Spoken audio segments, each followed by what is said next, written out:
Welcome to my YouTube channel. आज हम disaster management के बारे में अध्ययन करेंगे। जैसा कि लेक्चर 1 में हम पढ़ चुके हैं प्राकृतिक आपदा, आज हम अध्ययन करेंगे मानव जनित आपदा। ठीक है, जैसा कि शब्दावली से स्पष्ट है, मानव द्वारा जो आपदाएं होती हैं उनको मानव जनित आपदा कहते हैं। प्राकृतिक आपदा में हमने पढ़ा था भौगोलिक आपदा, जलीय आपदा, मौसमी आपदा, जलवायवीय आपदा और जैविक आपदा। आज हम मानव जनित आपदा के बारे में अध्ययन करेंगे। तेज़ी से बढ़ती जनसंख्या, जैसे तेज जनसंख्या का तीव्र विकास जब हो रहा है, इससे आपदाएं ज़्यादा आती हैं। तीव्र शहरीकरण, तेज़ी से शहरीकरण की वजह से। औद्योगिकरण आदि प्रमुख कारण हैं। औद्योगिकरण से जैसे मिथाइल आइसोसाइनाइड का भोपाल में जब लीक हुआ था गैस, जिसकी वजह से जो आपदा आई थी उसको औद्योगिक आपदा में रखेंगे। ठीक है, इसके अंतर्गत औद्योगिक दुर्घटना, मानव जनित आपदाओं के अंतर्गत औद्योगिक दुर्घटनाएं जो होती हैं, जैसे मिथाइल आइसोसाइनाइड का लीकेज हुआ था। परिवहन दुर्घटना, जैसे रेल की वजह से कोई दुर्घटना हो गई बहुत बड़ी। ठीक है, इमारतों का गिरना, इमारतें गिर गई, आग लग गई। ऑयल स्पिल, ऑयल का मतलब फैलना। ठीक है, अगर ऑयल समुद्र में फैल जाता है जिसकी वजह से जीव जंतु और पेड़ पौधे समाप्त होने लगते हैं। माइन में विस्फोट, और इससे ऑयल स्पिल होने की वजह से वाष्पीकरण भी नहीं हो पाता, जिससे बरसात भी नहीं हो पाती है। माइन में विस्फोट, माइन में जब विस्फोट होता है तो क्या होता है, भूकंप आने के खतरे ज़्यादा हो जाते हैं। परमाणु बम का गिरना, जैसे परमाणु बम गिरेगा तो उससे क्या होगा, भूकंप आएगा, ज़मीन हिल जाएगी। दूसरा चीज़ कि जैसे हिरोशिमा और नागासाकी जापान में जो बम गिरा था, उससे अभी तक वहाँ पर लोग विकलांग पैदा होते हैं या फिर बीमारियों से ग्रस्त हैं आदि शामिल हैं। ठीक है, इसके बाद देखेंगे इन सभी आपदाओं को देखते हुए, ये जो आपदाएं आती हैं, इन सभी आपदाओं को देखते हुए आपदा प्रबंधन की ज़रूरत होती है। पहले आपदा आएगी, उसी हिसाब से हम देखेंगे इसका मैनेजमेंट किस प्रकार से किया जा सकता है। आपदाओं का प्रबंधन करते समय सबसे पहले आपदाओं की तीव्रता स्तर, सबसे पहले आपदाओं का प्रबंधन जब हम करेंगे तो उसके तीव्रता स्तर को देखेंगे एवं क्षेत्र विशेष पर पड़ने वाले प्रभाव को समझना चाहिए। हम देखेंगे कि उस क्षेत्र पर क्या प्रभाव पड़ रहा है, जो आपदा आ रही है उसका स्तर कैसा है और क्षेत्र विशेष पर पड़ने वाले प्रभाव कैसे हैं। ठीक है, को समझना चाहिए। ठीक, आपदा पर गठित एक उच्च स्तरीय समिति ने वर्ष 2000 में अपनी रिपोर्ट में कहा था कि आपदा को परिस्थिति के अनुसार 3 लेवल L1, L2, L3 में विभाजित किया जाना चाहिए। ठीक है, आपदा पर एक उच्च स्तरीय समिति का गठन हुआ था कि कब, 2000 में। उसने कहा कि परिस्थिति के अनुसार आपदा को 3 लेवल में विभाजन किया गया, L1, L2 और L3 में। ठीक है, सामान्य स्थिति को L0 नाम दिया गया था। जैसे सामान्य दुर्घटनाएं जो हुई, मान लो बस लड़ गया, उसमें किसी जान माल का नुकसान नहीं हुआ या किसी प्रकार की हानि नहीं हुई, उसको क्या बोलते हैं, सामान्य स्थिति बोला गया है। ठीक है, तो सबसे पहले आज हम L1 अध्ययन करेंगे। लेवल L1, इनमें उन आपदाओं को रखा गया है जिनसे निपटने के लिए जिला स्तर पर पर्याप्त संसाधन उपलब्ध हों। ठीक है, L1 में उन आपदाओं को रखा गया है जिनसे निपटने के लिए जिला स्तर पर पर्याप्त संसाधन उपलब्ध हों। ठीक है, जैसे कहीं पर दुर्घटना हो गई तो वहाँ पे उस ज़िले में उतनी एम्बुलेंस होनी चाहिए या उस ज़िले में उतने हॉस्पिटल होने चाहिए कि हमें दूसरे ज़िले या राज्य स्तर के हॉस्पिटल में नहीं भेजना पड़े। ठीक है, या फिर हमें ज़िले लेवल राज्य स्तर से कोई मदद की ज़रूरत ना पड़े। साथ ही राज्य स्तर की अथॉरिटी को मदद के लिए तैयार रहना पड़ता है। ठीक है, इसमें ज़िले स्तर पे पर्याप्त संसाधन होने चाहिए, लेकिन अगर उससे भी ज़्यादा भयावह स्थिति हुई तो जिला उसमें, राज्य स्तर उसमें मदद के लिए तैयार रहे। ठीक है, ऐसी आपदाओं को L1 में रखा गया है। इसके बाद लेवल 2 देखेंगे, L2 देखेंगे, दूसरा स्तर।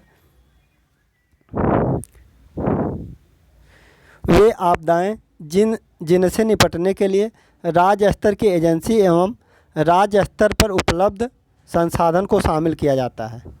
ठीक है, L2 में राज्य स्तर पे देखा जाता है और राज्य स्तर पे संसाधन को शामिल किया जाता है।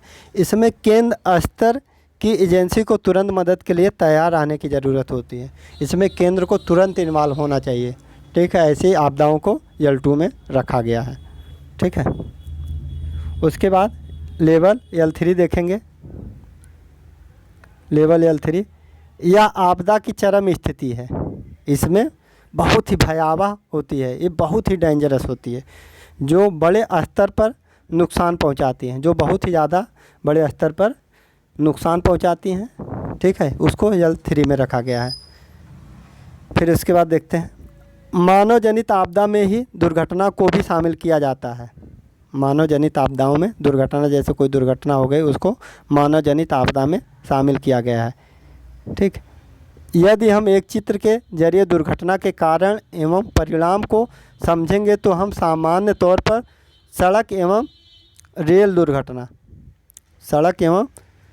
दुर्घटना को बहुत से कारण देख सकते हैं। ठीक है, सड़क एवं रेल दुर्घटना के बहुत से कारण को देख सकते हैं। जैसे कौन सा कारण है?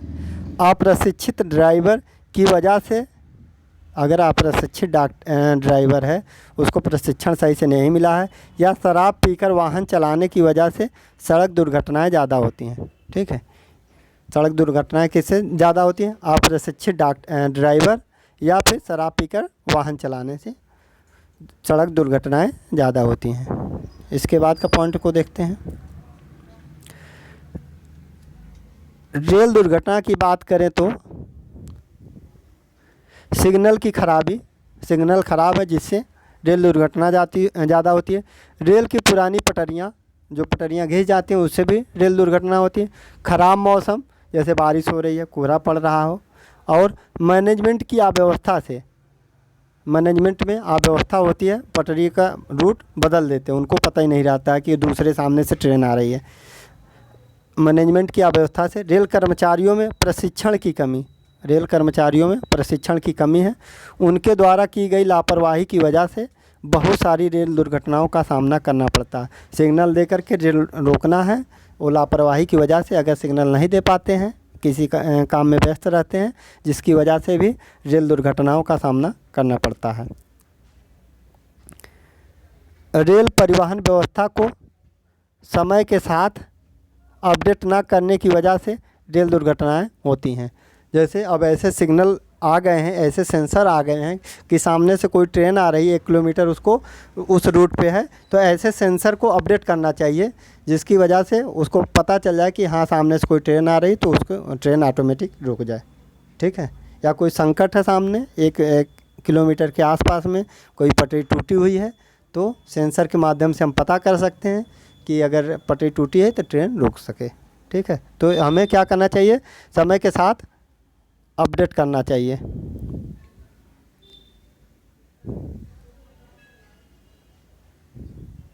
ठीक है, उसके बाद रेल दुर्घटना की बात करें,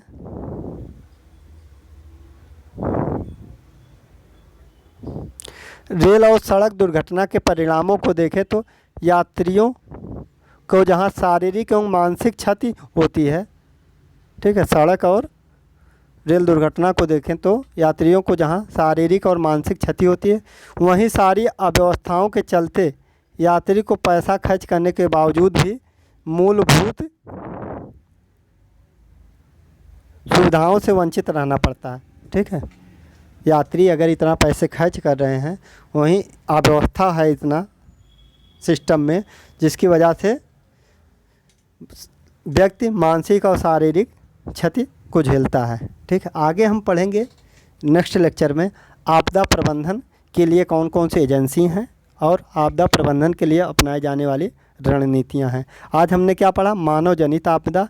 ठीक है, मानव जनित आपदाओं में जो भी जहाँ भी विस्फोट होता है, बढ़ती तीव्र जनसंख्या बढ़ने से क्या होता है? सड़कों पे क्राउड ज़्यादा हो गया, तीव्र शहरीकरण से भीड़ भाड़ ज़्यादा हो गया है, लोग सड़क को कब्जा कर ले रहे हैं, जिसकी वजह से पटरियाँ छोटी हो जा रही हैं, एक्सीडेंट के चांसेज बढ़ रहे हैं। ठीक है, इन सब की वजह से मानव जनित आपदाएँ ज़्यादा होती हैं।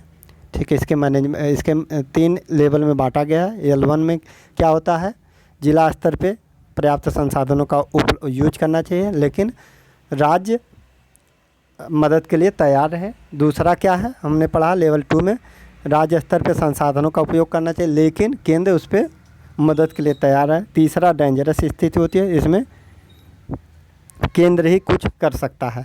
ठीक है, इसमें इन सब चीज़ों को पढ़े हैं। तो इसके मैनेजमेंट क्या है, प्रशिक्षण अच्छे से होना चाहिए ड्राइवरों का, शराब पी करके कोई वाहन ना चलाए। ये सब मैनेजमेंट है जिसकी वजह से आपदाओं को कंट्रोल किया जा सकता है। मिलते हैं हम नेक्स्ट लेक्चर में। Okay, thank you.